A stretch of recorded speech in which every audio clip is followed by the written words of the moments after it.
इतने सालों के बाद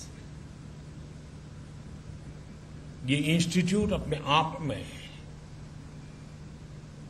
एक बहुत बड़ी विरासत है, बहुत बड़ी अमानत है और हर पीढ़ी को उसे संभालना, उसे संवारना, उसके सजाना और आने वाली पीढ़ियों के लिए और अधिक उपयुक्त बना करके उसको संक्रमित करना, ट्रांसफर करना, मैं समझता हूं ये बहुत बड़ी जिम्मेवारी भी है।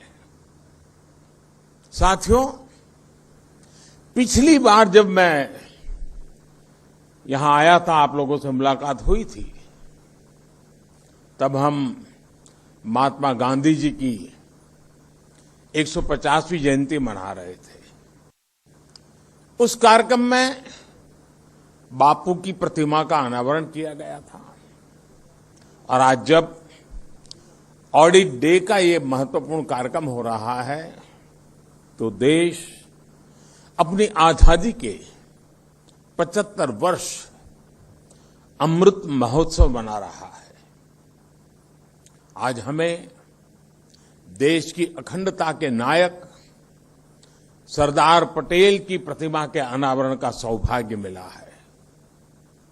गांधी जी हो, सरदार पटेल हो या फिर बाबा साहब आंबेडकर, राष्ट्र निर्माण में इन सभी का योगदान सीएजी के लिए, हम सभी के लिए, कोटि कोटि देशवासियों के लिए बहुत बड़ी प्रेरणा है। देश के लिए कैसे बड़े लक्ष्य तय किए जाते हैं, कैसे उन्हें हासिल किया जाता है, कैसे व्यवस्था में परिवर्तन लाया जाता है, इन महान व्यक्तित्वों की जीवन गाथा हमें बहुत कुछ सिखाती है। साथियों, एक समय था जब देश में ऑडिट को एक आशंका, एक भय के साथ देखा जाता था। सीएजी बनाम सरकार, ये हमारी व्यवस्था की एक सामान्य सोच बन गई थी और कभी कभी तो ये भी हो जाता था कि बाबू लोग ऐसे हैं, ऐसा ही देते हैं। बाबुओं को लगता था सीएजी वाले ऐसे ही हैं कि हर चीज में उनको नुस्ख ही नजर आता है। हर एक की अपनी अपनी बात थी। लेकिन आज इस मानसिकता को बदला गया है। आज ऑडिट को वैल्यू एडिशन का अहम हिस्सा माना जा रहा है। सरकार के कामकाज का आकलन करते समय सीएजी के पास आउटसाइडर व्यू पॉइंट का एडवांटेज होता है। आप जो कुछ हमें बताते हैं उससे हम सिस्टमैटिक इंप्रूवमेंट्स करते हैं, उसे हम अपने लिए एक सहयोग के तौर पर देखते हैं। मुझे लंबे अरसे तक सरकारों का नेतृत्व करने का सौभाग्य मिला है। मैं जब गुजरात में मुख्यमंत्री था तब भी अपने अधिकारियों से कहता था और आज भी यही कहता हूं, सीएजी में जो डॉक्यूमेंट और डेटा मांगे जाते हैं वो तो आप जरूर दीजिए, अपने काम से जुड़ी दूसरी फाइल्स भी उन्हें दीजिए। इससे हमारे लिए और बेहतर काम करने का स्कोप तैयार होता है। हमारा सेल्फ असेसमेंट का काम आसान हो जाता है। साथियों, शुचिता और पारदर्शिता हमारे व्यक्तिगत जीवन में हो या सरकार में, ये हमारे लिए सबसे बड़े मोरल बूस्टर होते हैं। उदाहरण के तौर पर पहले देश के बैंकिंग सेक्टर में ट्रांसपेरेंसी की कमी के चलते तरह तरह की प्रैक्टिसेस चलती थी। परिणाम यह हुआ कि बैंकों के एनपीएस बढ़ते गए। एनपीएस को कारपेट के नीचे कवर करने का जो कार्य पहले के समय किया गया, वो शायद मुझसे ज्यादा आप लोग जानते हैं। लेकिन हमने पूरी ईमानदारी के साथ पिछली सरकारों का सच, जो भी स्थिति थी, देश के सामने खुल करके रख दी। हम समस्याओं को पहचानेंगे तभी तो समाधान तलाश कर पाएंगे। इसी तरह आपकी तरफ से फिस्कल डेफिसिट को लेकर, सरकारी खर्चों को लेकर लगातार आगाह किया जाता था। हमने आपके कंसर्न्स को सकारात्मक तरीके से लिया। अनयूज्ड और अंडर यूज एलिमेंट्स को मोनिटाइज करने के साहसिक निर्णय लिए। आज इन फैसलों के परिणाम फिर से गति पकड़ रही अर्थव्यवस्था, जिसकी चर्चा पूरी दुनिया में हो रही है, उसका स्वागत सम्मान हो रहा है। सीएजी में जब आप इनका व्यापक आकलन करेंगे तो मुझे लगता है कि इन फैसलों के कई ऐसे पहलू सामने आएंगे जो कभी कभी विशेषज्ञों से भी छूट जाते हैं। साथियों, आज हम ऐसी व्यवस्था बना रहे हैं जिसमें जो पुरानी सोच है, सरकार सर्वम, सरकार जानम, सरकार ज्ञानम, इस पुरानी सोच को हमने बदलने का तय कर लिया।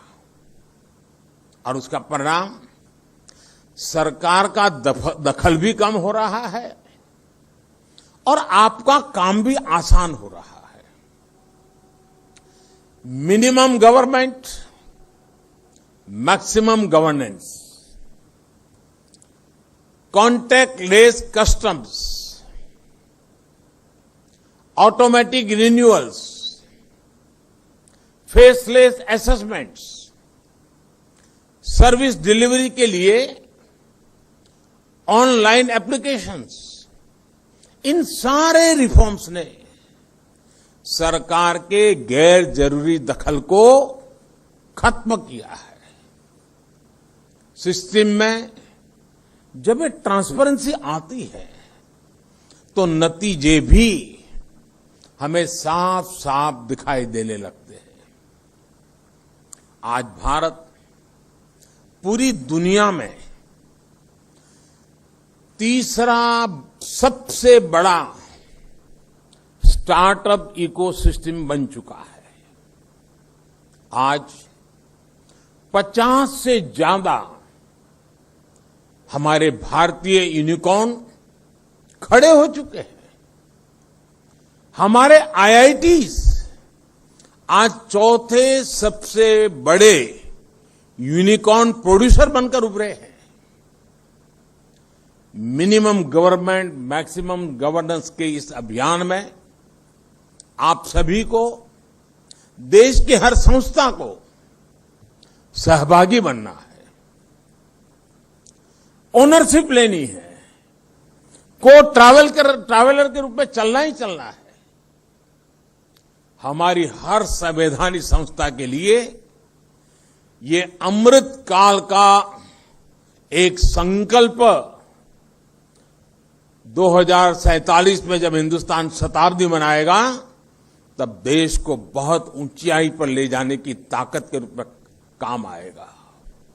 साथियों, दशकों तक हमारे देश में सीएजी की पहचान सरकारी फाइलों और वही खातों के बीच माथापच्ची करने वाली संस्था के तौर पर रही है।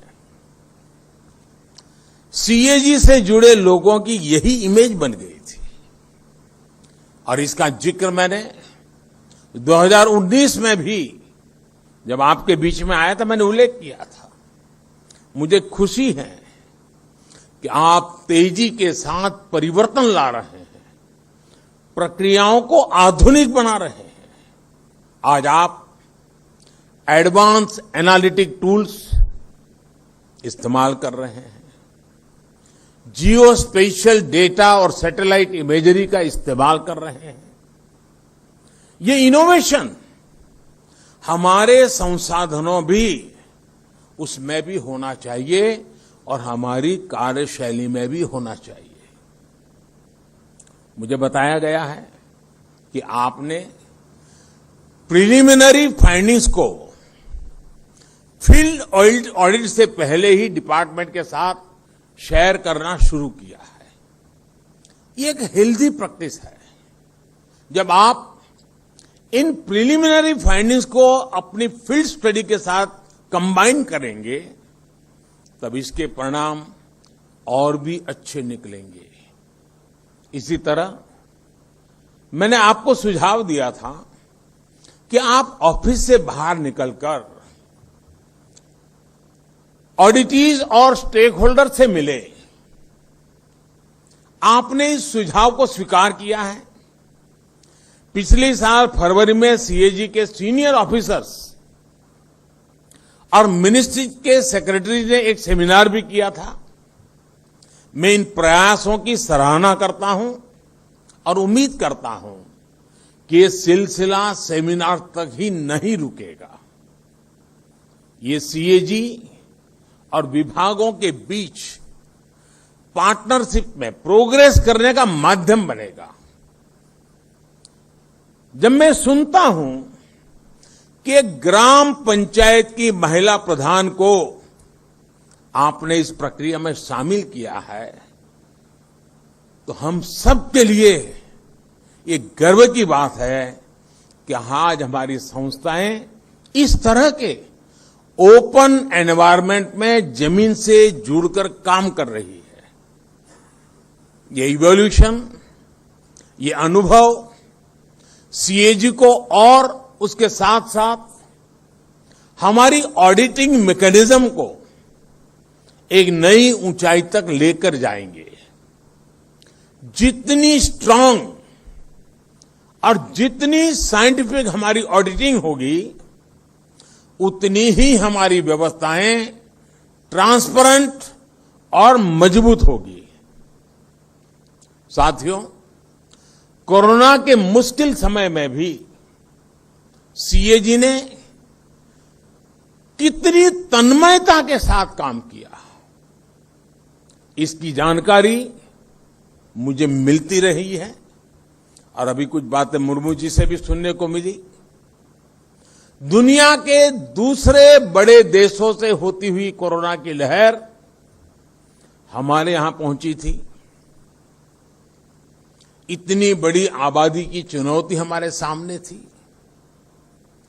सीमित संसाधनों का दबाव हमारे हेल्थ वर्कर्स पर था, लेकिन देश ने इलाज से लेकर बचाव तक हर फ्रंट पर युद्ध स्तर पर काम किया। बड़े बड़े देशों के पास अगर व्यापक संसाधन थे तो हमारे पास अतुलनीय सामाजिक शक्ति थी। मुझे बताया गया है कि सीएजी ने भी अपने दायित्वों से आगे बढ़कर आम जनता को वैक्सीनेशन में भी मदद की। इसी स्पिरिट के साथ देश की हर संस्था, हर देशवासी अपने कर्तव्य के पालन में जुटा हुआ था। हमने ये नहीं देखा कि हमारा काम क्या है, हमने ये देखा कि हम क्या कर सकते हैं। इसलिए सदी की ये सबसे बड़ी महामारी जितनी चुनौतीपूर्ण थी, उतनी ही इसके खिलाफ देश की लड़ाई भी असाधारण रही है। आज हम दुनिया का सबसे बड़ा वैक्सीनेशन प्रोग्राम भी चला रहे हैं। कुछ सप्ताह पहले ही देश ने 100 करोड़ वैक्सीन डोज का पड़ाव पार किया है। मैं चाहूंगा कि अपने रूटीन कामकाज के साथ साथ सीए जी महामारी के खिलाफ देश की इस लड़ाई के दौरान जो अच्छी प्रैक्टिसेस डेवलप हुई है, उनका अध्ययन करें। देश ने इससे जो कुछ नया सीखा, नया अपनाया, जो सिस्टमैटिक लर्निंग्स हुई, वो भविष्य में ग्लोबल गुड प्रैक्टिसेस बनने में भी मदद करेगी। दुनिया को भावी महामारियों से लड़ने के लिए तैयार करेगी, मजबूती देगी। साथियों, पुराने समय में इंफॉर्मेशन स्टोरीज के लिए प्रसारित होती थी। कहानियों के जरिए ही इतिहास लिखा जाता था। लेकिन आज 21वीं सदी में डेटा ही इंफॉर्मेशन है और आने वाले समय में हमारी हिस्ट्री भी डेटा के जरिए देखी और समझी जाएगी। In future data will be dictating the history.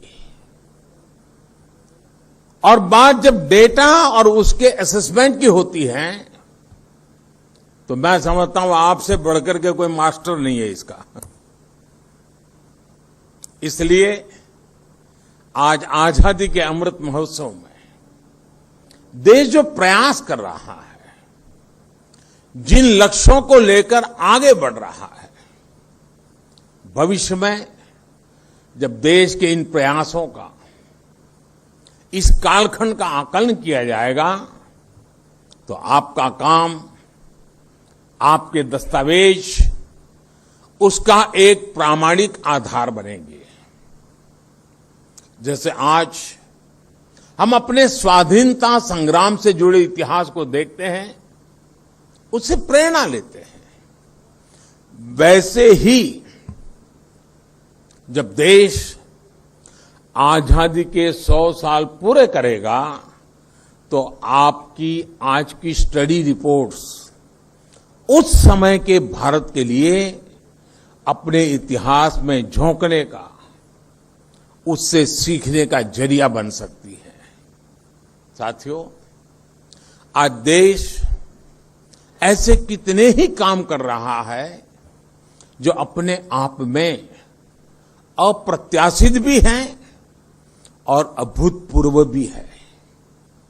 दुनिया के सबसे बड़े वैक्सीनेशन अभियान का जिक्र अभी जब मैं आपसे एक उदाहरण के तौर पर कर रहा था, इसी तरह आप अनेकानेक संकल्पों में लगे हुए देशवासियों के कितने ही प्रयासों को देख सकते हैं। कुछ साल पहले तक हम सरकारी खातों में लाखों करोड़ का हिसाब किताब तो करते थे, लेकिन सच्चाई ये भी थी कि देश के करोड़ों नागरिकों के पास अपना बैंक अकाउंट तक नहीं था। कितने ही परिवार ऐसे थे जिनके पास रहने के लिए अपना घर नहीं था, सर के ऊपर पक्की छत नहीं थी, पीने के पानी की सुविधा हो, बिजली का कनेक्शन हो, घर में शौचालय हो, गरीब से गरीब को इलाज की सुविधा हो। हमारे ही देश में करोड़ों लोगों के लिए ये बुनियादी जरूरतें लग्जरी हुआ करती थी। लेकिन आज ये परिस्थिति बदली है और तेजी से बदल भी रही है। देश अगर इस मुकाम तक पहुंचा है तो इसके पीछे कितने ही देशवासियों की दिन रात की मेहनत है, उनका कितना परिश्रम इसके पीछे लगा है। हमारे हेल्थ सेक्टर के लोग हो, बैंकिंग सेक्टर के लोग हो, सरकारी विभागों और प्रशासन के लोग हो या फिर हमारा प्राइवेट सेक्टर हो, इन सब ने एक अभूतपूर्व सामंजस्य के साथ असाधारण स्तर पर काम किया है। तब जाकर गरीब की चौखट तक उसके अधिकारों की डिलीवरी संभव हुई है। तब जाकर देश के विकास को ये गति हासिल हुई है। साथियों, समाज में इन फैसलों का असर इतना व्यापक होता है कि उन्हें हम तभी समझ पाते हैं जब इस दिशा में फोकस स्टडीज की जाए। सीएजी को भी देश के इन प्रयासों का, इन परिणामों का आकलन करना चाहिए। ये लेखा जोखा देश के सामूहिक प्रयासों का प्रकटीकरण होगा, देश के सामर्थ्य और उसके आत्मविश्वास का एक जीता जागता डॉक्यूमेंट होगा। साथ ही इससे आने वाली सरकारों के लिए कामकाज के और बेहतर तरीके तलाशने के में भी ये आपके दस्तावेज काम आएंगे। मुझे पूरा भरोसा है कि देश के लिए आपका योगदान अनवरत जारी रहेगा, देश के विकास को नई गति देता रहेगा। इसी विश्वास के साथ आप सभी का बहुत बहुत धन्यवाद और आप सबको अनेक अनेक शुभकामनाएं।